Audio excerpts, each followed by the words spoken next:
Olá, eu vou falar aqui sobre os níveis de Fibonacci individualmente. Aqui, o principal geralmente que a gente tem que saber é que o nível 0,236 é um nível que ele pode ser, o preço pode chegar a bater nele e continuar a subir. Isso quando a tendência está muito forte. O 0,382 também são para tendências muito fortes. A probabilidade dele chegar ao 382 é maior do que a de chegar no 236. Nós trabalhamos com probabilidade alta, média e baixa. O nível de 50 não seria Fibonacci. Fibonacci seria 55. Mas o que é mais visto, e o que acontece geralmente é chegar na metade do preço aqui, no nível de 50. O 618 é o principal. É o mais importante de todos. A probabilidade de bater nele aqui é alta. E a do nível de 50 é média baixa. Tem também o nível de 0,786, que eu considero assim o nível máximo que o preço pode chegar. Se eles passar daqui, é sinal que a tendência é chegar nos 100% ou ultrapassar os 100%. Isso aqui é quando a tendência já está ficando mais fraca. Então aqui, baseado nos números aqui que eu vou explicar, falar dos números depois. Então, os níveis de Fibonacci vão formar resistência e suporte. Se você fez a medição certa, você vai ver que os níveis vão ser testados. Como aqui, ó. Aqui eu fiz um martelo. O martelo, quando ele encontra nível, ele é testado assim. Aqui tem uma estrela da noite. Geralmente quando o candle chega aqui, ultrapassa essa linha aqui, cria outro candle aqui, depois volta a cair. Ele testou esse nível aqui e voltou a cair. Aqui o teste do martelo é esse. O do doji fica perto do nível. Tipo assim, se tivesse um doji aqui, seria ele ficar aqui bem próximo assim, mais ou menos. Ó, mais ou menos isso, um doji. Quando aparece doji assim, é sinal. Você pode nem ter traçado níveis de Fibonacci, mas se tiver um doji em qualquer lugar, é o sinal que tem um nível de suporte ou resistência lá. Doji é sinal de indecisão. Aqui. E, no caso, você tem que ver também, às vezes você não vai perceber isso aqui, porque você está num tempo gráfico muito alto. Quanto maior o tempo gráfico, mais resumido são os candles. Onde você começa a ver esse tipo de... Você pode ver esses padrões sendo respeitados. Tipo assim, o limite ele tem que fechar acima de nível de Fibonacci. Isso mostra respeito ao movimento. Aqui ele passa um pouquinho, né? Isso é até interessante você saber que mesmo que ele esperar sempre um próximo candle, não contar só com um depois que ele passou, porque pode voltar tudo. Imagina que chega aqui, eu penso em vender. Não, pode formar uma estrela na noite e voltar a cair. Então, pode acontecer de ter esse respeito nos níveis mais altos, do time frame mais altos, mas você vai conseguir visualizar isso nos mais baixos, no 5 minutos, no 15 minutos, no 1 minuto. Esses são os 3 tempos. O principal é os 5 minutos, que dá para ver bem essa definição aqui. Mas você também consegue ver isso nos tempos mais altos. E aqui, então, os níveis vão variar de acordo com a força da tendência e aqui são os testes. Então aqui, sobre o nível de Fibonacci, por que esse 382 é importante? Porque ele é o espelho do 618. Se você pegar o 618, o 61.8 e fizer a raiz quadrada dele, vai dar 38.2. Se você fizer a raiz quadrada do 786 vai dar o 618. Aqui eu botei o ponto no lugar errado. Não precisa desse ponto não. Aqui é o 0.618. E aqui, por exemplo, por isso que um é espelho do outro. Por isso que o 382, geralmente tem gente que só usa esse nível 382 e 618, não usa os outros. O espelho do 236 seria aqui o 76.4. O certo seria um nível de Fibonacci o mais próximo. Só tem que mais usado é o 78.6. Deve ser porque 78.6 a raiz dele é o próprio 618. Então o pessoal largou de mão o 76.4. E aqui tem uma outra forma de a gente encontrar também o nível de 382 e o nível de 236 é você pegar aqui, ó, por exemplo, temos 3 números de Fibonacci aqui, na sequência direta aqui.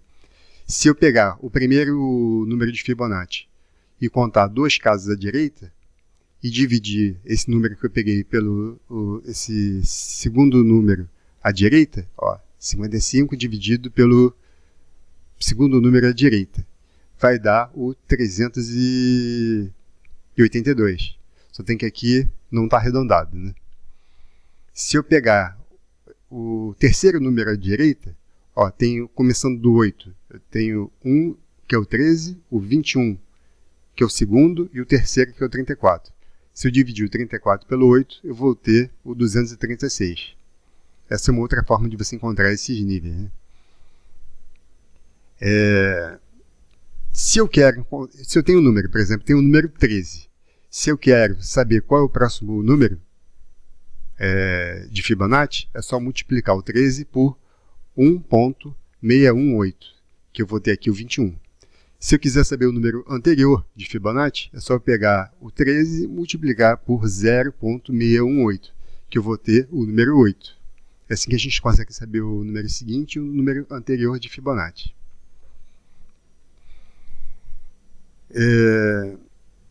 Então aqui,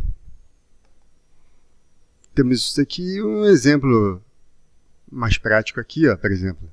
Aqui eu botei um nível aqui, ó, aqui. Ó, se você repara que você tem que botar sempre na sombra, aqui, ó. Tá a sombra aqui.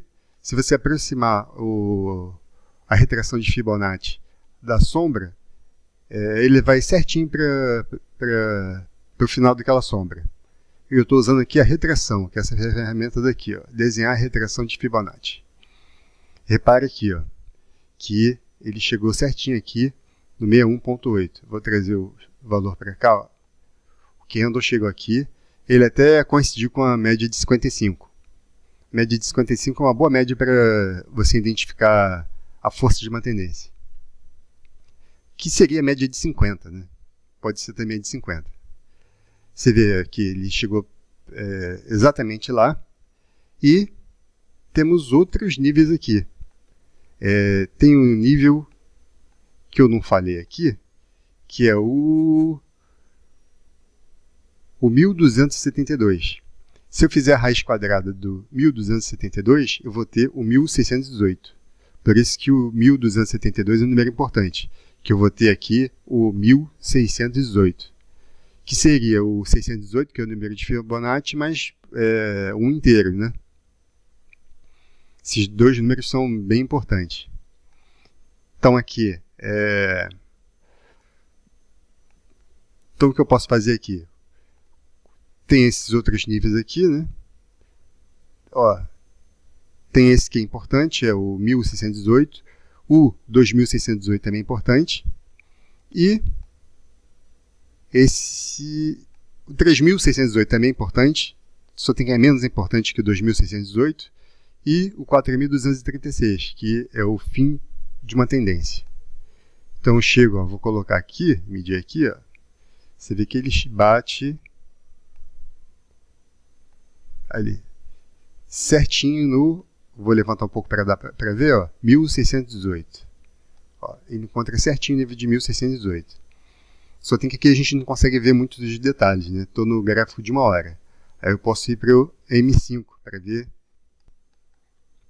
Aqui, ó, eu fui para o M5 e aqui deu para ver um detalhe um pouco menor.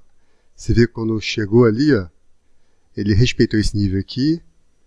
Ele passa do nível, quando ele passa do nível, ele forma um padrão aqui de reversão. Esse padrão de esquerda aqui é o piercing. E ó, faz um pivô para baixo aqui, né? Deixa eu ver aqui até com a ferramenta aqui. Eu posso também usar a ferramenta de expansão aqui, ó. Outra ferramenta, tem um pivô bonitinho aqui para a gente ver até onde ele pode ir. Ou usar a própria ferramenta de retração. Você vê que aqui, ó, tem um doji aqui perto, ó. Formou um doji aqui e voltou a subir. Aqui, aumentar um pouco para ver melhor.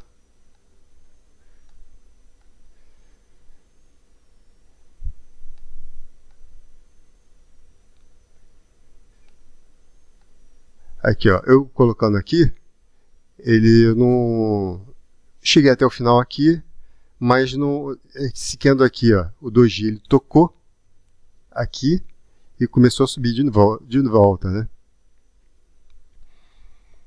Chegou, ó, tocou aqui, voltou a subir, tocou aqui e voltou a descer.